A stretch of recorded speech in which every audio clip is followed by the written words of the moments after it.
Messiah ప్రేమ బిడ్డలారా, క్రీస్తు సమాధానం కలిగిన కాక ఆమేన్. నేను మీ అభిషేకాలు ఉన్నారు, బాగున్నారా? ఉదయం వెలిగిస్తున్నారు, ప్రార్థన చేసుకుంటున్నారు, వాక్యం నుంచి నడుచున్నాను. ఒకవేళ ఇంకా ఏమైనా ప్రార్థన చేసుకోకపోతే ఉన్న బాడలు మోకరించి ప్రార్థన చేసుకుని వాక్యం ధ్యానించుకోవడం తెలియజేస్తున్నాయి బిడ్డలారా. దేవుడు మీతో మాట్లాడి మమ్మల్ని ఆశ్రయించి మిమ్మల్ని విశ్వాసంలోను ఆత్మీయతలోను మరింత బలపరుస్తారని తెలియజేస్తూ ప్రతిదినము దేవుని వాగ్దానం ఆత్మశక్తి కార్యక్రమంలో వాగ్దానం చదువుకుందాం. నేను చదువుతున్నాను. నీతిమంతుని తల మీదకి ఆశీర్వాదము వచ్చును. సామెతల గ్రంథము 10:6 కనుక దేవుని బిడ్డలారా, వాగ్దానం బట్టి మనం ఏం తెలుసుకోవాలంటే ఇక్కడ దేవుని వాగ్దానం ఏం తెలుస్తుందని నీతివంతుల తల మీదకి ఆశీర్వాదం వచ్చును. మనము నీతిమంతులు అయి ఉంటే మన తల మీదకి ఆశీర్వాదం. ఇక్కడ మెయిన్ పాయింట్ నీతిమంతులు.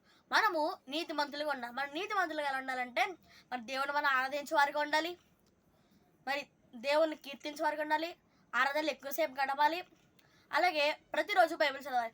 మనం ఇలా ఉంటే మనం నీతిమంతులుగా ఉంటాం. అలాగే దేవుడి యొక్క ఆశీర్వాదం మన మీదకి వస్తుందని తెలియజేస్తుంది బిడ్డలారా. ఇక్కడ సొలొమోను మహారాజు గారు అందుకే రాశారు సామెతల్లో, మనము నీతిమంతులై ఉంటే మన తల మీదకి ఆశీర్వాదం వస్తున్నారు. ఇక్కడ సొలొమోను మహారాజు గారు సామెతల గ్రంథంలో రాశారు. కనుక మనము నీతిమంతులుగా ఉందాం, మరి దేవుడి ఆశీర్వాదాన్ని పొందుదాం. దేవుడి మాటలు తీర్చిన కాక ఆమెను ప్రార్థన చేసుకుందాం. స్తోత్రం మెస్సియా, ప్రతిదినము దేవుని వాగ్దానం ఆత్మ చక్కటి కార్యక్రమం ఇచ్చారు. మీకు వందనాలు. మీరు మాకు ఇస్తున్న వాగ్దానం నీతిమంతుల తల మీదకి ఆశీర్వాదం వచ్చును. ఈ వాగ్దానం అందరి చిత్తం నెరవేర్చండి. ఎవరైనా రోగులంటే వారిని స్వస్థపరచండి. ఇద్దరు ఎవరైతే పుట్టినరోజు పిల్లలు చరిపించుకుంటున్నారు వారిని ఆశీర్వదించండి. అనేక మంది పుట్టినరోజు పిల్లలు చరిపించుకోవాలో సాయం చేయండి. ఎంతమంది సంఘంలో ఉన్న వారందరికీ కాచుకోవడం అబద్ధపరచండి. మా భారత ఎటువంటి అల్లర్లు జరగకుండా సాయం చేయండి. ఎటువంటి యోధాలు కలగకుండా సాయం చేయండి. ఇస్రాయేల్ దేశానికి కాపుదలు తెచ్చండి. నరిశిలం పట్టడానికి కాపుదలు తెచ్చండి. ఈ వీడియో ఎవరైతే చూస్తారో అందరి జీవితంలో వాగ్దానం నెరవేర్చండి. ఏసునామములో అడుగుచున్నాం తండ్రి, ఆమేన్.